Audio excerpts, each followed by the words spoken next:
let's go ahead and just start with your reaction to Vice President Joe Biden's pick from Kamala Harris to be his running mate. What do you make of it, and is your campaign ready for her? First of all, we're incredibly enthusiastic. I mean, we had, if you look at Kamala Harris, right, she had 2% of the vote during the primaries, 2% of the vote. So people universally didn't like her. They didn't like her, across the Rust Belt. They didn't like her in Florida. They didn't like her out west. She won 2% of the vote. She wasn't able. She dropped out very, very early. So I don't know what's really changed in the last 6 months that people magically start liking Kamala Harris. But she universally wasn't liked. Second of all, if you look where she comes from, I mean, she comes from San Francisco, and I think Americans fundamentally don't like politicians that come from the city. If you look at the crime in San Francisco, if you look at the homelessness, if you look at drugs, if you look at people defecating in the streets, I mean, this is what their policies. This is what their policies get, right? The highest taxes anywhere in the country by far, and I just don't think that resonates with most Americans. I mean, most Americans want low taxes, they want safe streets, they don't want homelessness, they don't want drugs, they don't want their kids walking over needles on the way to school. She represents all of those things. Then you look at her actual policies, right? She wants 180 million health care plans, individual private health care plans, to disappear, right? She wants socialized medicine. She said that very clearly during the primary. So she wants to eliminate everybody who has a private health care plan in the country. She wants free health care for all illegal immigrants. I mean, I could go down the list, but it's crazy. Her stances are absolutely wild, and I think that's why she didn't do well in the primaries, and I don't think she's going to add any enthusiasm to Joe at all. I really don't. So you described her policy positions as wild. We've seen the campaign call her a radical. I want to just list off some of the things that are in her history, voting history and her personal history. So she wants to end private prisons, mandatory minimum sentences, legalize marijuana, abolish the death penalty. None of those are seen as radical in 2020. As a DA, she was going to actually prosecute parents whose kids miss more than 10% of school days with jail time. She never intervened in cases that involved police killings. She supports DACA, which your father has expressed support for. And unlike Elizabeth Warren and Bernie Sanders, who want to cancel everybody's student debt, her plan would just cancel $20,000 for loans for borrowers who start a business. Where is there radical in that record? Radical in that record is when somebody comes out and says they want to get rid of 180 million private health plans. Radical in that record. Well, she did step back. She did step back. Oh. She said that she's sort of in between now. She's not a supporter of Medicare for all. Joe, she said she wanted to cancel those plans, and she said she wanted Medicare for all. She said she wanted free health care for all illegal immigrants. She was co-sponsor of the Green New Deal bill. $90 trillion, I think, for an environmental bill that largely pays for the environmental problems of China and India and a lot of other countries. Pretty radical stuff, I would say, and many other things. I mean, she has always been a radical candidate. In fact, if you look at her Senate voting record, it's actually to the left of Bernie Sanders. And then you see what she wants to do with law enforcement. I mean, she wants to defund police. Biden said pretty much the same thing, that he wants to take a lot of the money from police and reallocate it to other things. So essentially, defund police. Again, I just got to stop you because she said she wants to rethink the way policing is done. She hasn't said she wants to defund or get rid of any funding for police. I just want to be clear. She hasn't said that. Look at what's happening in these, Joe, look at what's happening in these cities, right? Look what's happening in Chicago. Look what's happening in Seattle and Portland. You have law enforcement officers that are having lasers shined in their eyes. They go home to their husband or wife and they're blind, right? And they're never going to see again. You have law enforcement officers that are having bricks thrown at them. There are people that are sharpening pieces of PVC and hurling them at law enforcement officers. And you know what? They don't see a damn thing about it. They don't come out. They don't condemn the violence. They don't say it's wrong. They don't call for federal help. They ignore it. In fact, they say that Antifa are peaceful protesters as they burn down churches, as they burn down courthouses, as they hurt innocent people, as they shoot innocent people. It's frankly wrong, Joe. And they've got to be honest. I mean, they've got to be honest with their positions and their policies. Then you look at other things. I mean, they're perfectly fine with censorship. I mean, Kamala Harris the other day was saying that my father, shouldn't have freedom of speech. That he should be banned from all the, from all the different platforms. They don't believe in your Second Amendment. They don't, they certainly, Christianity would probably be gone. I mean, I could go down the list of things that they are incredibly radical at. It's a scary. This isn't the party of JFK. This isn't the party of Bill Clinton. This is a scary party that radical. I just want to push back just a bit. There is a progressive wing of the Democratic Party that has seen Kamala Harris as not progressive enough, and they preferred somebody like Elizabeth Warren. I think you might have a hard time convincing moderates, maybe not conservatives who were already the people that are part of the Trump base, but I think the moderates that you may need to win over, you might have a harder time convincing them that Kamala Harris and Joe Biden are Antifa-aligned radicals. Is that a challenge that you see for this campaign? Well, they come out and start condemning them. Come out and start, condemning Antifa for who they are and the evil scum that they are, and they've never been willing to do that. Well, why has it taken so long? I mean, why has it taken them so long to condemn the violence in these cities? And you know what else is interesting about Kamala? 2 months ago, she was calling Biden a racist for his busing policies, right? And a couple months ago, in a debate, she called him a racist for his busing policies. Well, she said that she said he's not racist, but this policy. But has done many racist things, including oppose busing, right? So she said that very clearly. Joe came out and said that she believed all of Joe Biden's sexual assault accusers. I believe those women. Those women should tell their stories. I believe them. Now, if a person was truly sincere to their core, right? If they really kind of, held a firm moral, footing, would a person who believed that somebody was a racist, and would a person that believed sexual assault victims, or at least accusers, would they run on the same platform as that person? I mean, don't you find that pretty interesting? And why is that? So either she's a total fake and a phony who's willing to say anything to advance her political beliefs, or she really believes those things and she's willing to set them aside, in her desire to get power. Okay, Either answer is 100% unacceptable. I'm going to stop you because I want to get to a couple other things. I know we only have limited time with you here. So, is there a campaign strategy now from the Trump folks to try to sort of turn around the polling numbers? Many Americans, a majority of Americans, are not satisfied with the response to the coronavirus. That's clearly going to be one of the larger issues going forward in this campaign. Is there a plan from the campaign to address that and to maybe turn that perception around? Is this the same polling that was done in 2016, which was wholly wrong? I mean, Joe, I'm a pretty disciplined person. I take the time to actually read the backup to most polls. I kind of enjoy it. And when you see the Democrats being oversampled by 11, 12 percentage points, which is exactly what these same polling people did in 2016. They're really smart people. They've got great degrees, great math degrees, statistical degrees from the best colleges. They know exactly what they're doing. And, when you look at a national poll and they're oversampling Democrats because they're oversampling people in New York and California by 10, 11, 12, 14%, and then they come out and say that, Trump is, 4 points behind or 6 points behind, when they actually know the true sample set in the country is probably, D plus 1.5, D plus 2. Okay, so I asked that question less about the poll numbers and more about the campaign strategy, because I'm just wondering, I haven't seen any Trump-Pence ads that talk about the pandemic response, and I'm wondering if we're going to see that in the next couple of months. I think the pandemic response has been incredible. We are leading the way in the world in terms of vaccines.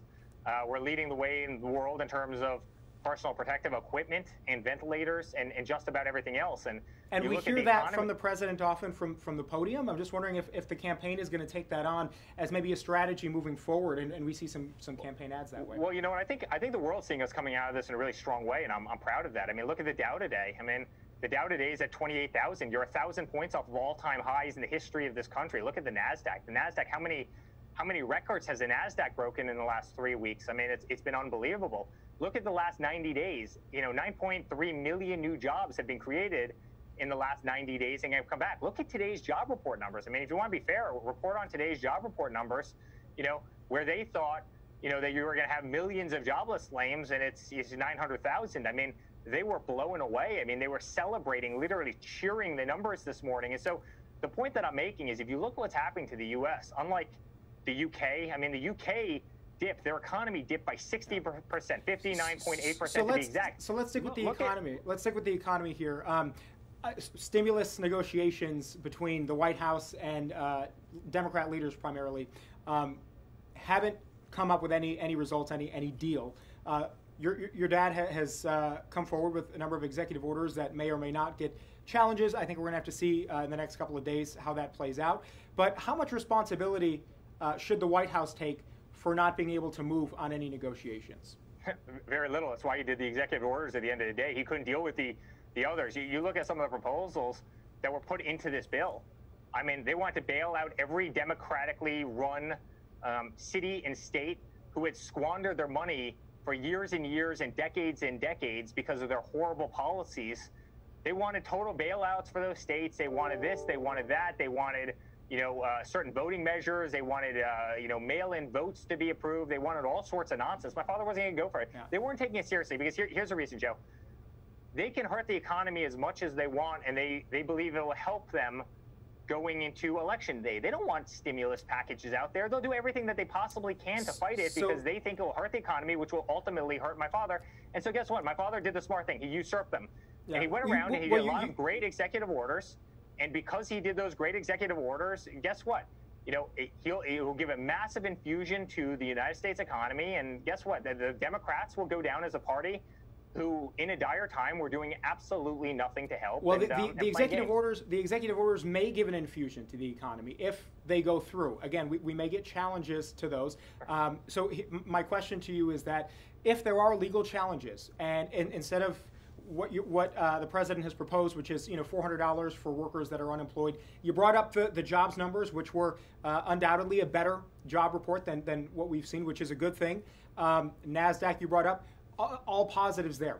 But if these executive orders are challenged or they come up being unconstitutional and these workers that were getting $600 a week are getting now zero, how much does again the White House or the campaign have to own that? And is there at least a concern that if they end up getting zero and negotiations are stalled, that could hurt electorally? Well, listen, I'd love to see Nancy Pelosi, challenge the payroll tax deduction. I mean, I'd love to see her challenge that. I mean, I'm saying that facetiously, but what? So you hurt people who are out there working every day, and you're putting less money in their pockets. Is that what the Democratic Party wants to be? What my father wants to do with student loans? What my father wants to do with mortgages? What my father wants to do to stop evictions during this period of time? The Democrats want to challenge any of those executive orders he wants to put through. Well, they may not be challenging the order, but the constitutionality of the order. Well, by doing that, they're challenging the order, Joe. Okay, I want to talk to you about the conventions. Hold on. I'm glad you almost got there in saying that our economy is roaring and our stock market is roaring and our jobs numbers are roaring back to life. And my father always said this could be a V-shaped recovery, and it's beating every expectation of Wall Street.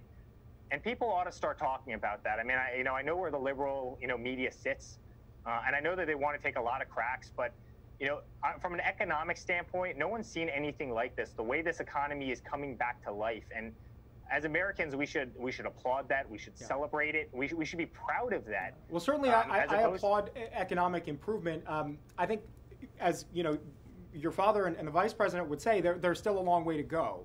And so I think there are some challenges that we can't ignore. I do want to talk to you about the conventions, largely virtual now. What do you expect in terms of enthusiasm, in terms of participation, in terms of maybe impact on the campaigns? What do you expect from the convention? Well, I've never seen better enthusiasm in my life. I mean, I mean that. And I was the first one to stand by his side on the stage in 2016, and I fought every day since. And I drive down the road, we get thumbs up. I was on a bus tour through Florida the other day, and, we had this big MAGA bus, this Trump bus, and everywhere we went, the horns were beeping, there were signs, people were high-fiving out the window, they were giving thumbs up. I mean, I'll give you an example of enthusiasm. In the last month, we had 16 million people go to DonaldJTrump.com, 3 million people went to JoeBiden.com. I mean, you want to talk about enthusiasm, that's a pretty simple metric of who's visiting whose website. Joe Biden has no enthusiasm. The guy's been a swamp creature for 46 years. The guy's been in government longer than I've been alive. The guy has never signed the front of a check. He's been dependent on government for his entire adult life. And you look at the pretty lavish lifestyle that the guy lives right now with this mansion in Delaware. And I'm telling you, that's not going to win it at the end of the day. People are sick and tired of career politicians. People don't like swamp creatures who have lived in Washington in these white marble offices, bleeding taxpayers for years. And I feel really good about where we stand. So you did bring up the enthusiasm gap. And I know you said you were a little skeptical of polling numbers. The polling numbers in that category are in your favor. The base of the party and the support is more enthusiastic than Joe Biden's base of support. They seem to be more motivated by voting against your father's administration. That's a good thing for you. Do you think that the addition of Kamala Harris is going to close that enthusiasm gap for their campaign? No, because she had no enthusiasm in her own primary.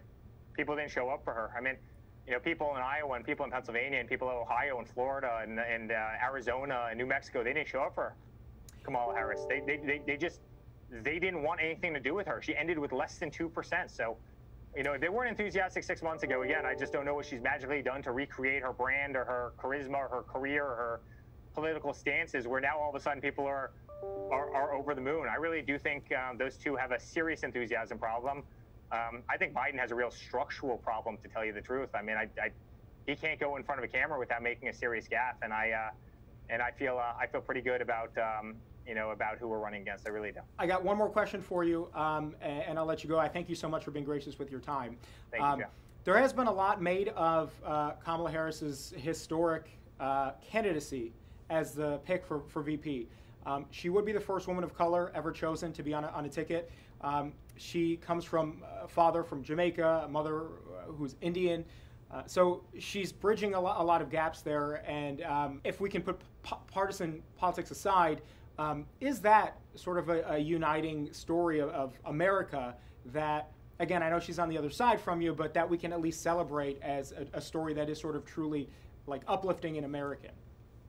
Absolutely. At the same time, I think it was kind of discriminatory, if you want to know the truth. I mean, you know, what about you know, the many incredible Hispanic females that are out there who were left behind, who were effectively told that you know, no, we're not gonna pick you because, you know, you're not of a certain ethnic group and this and that. In fact, I think the fact that he pigeonholed you know, his decision to so few people that embodied a certain group, I actually think he discriminated against so many other minority groups in the country. I think he discriminated against Hispanic Americans. I think he, you know, well, he didn't discriminated against Asian Americans. He didn't commit to picking a black woman. He just committed to picking a woman. Pretty much he did.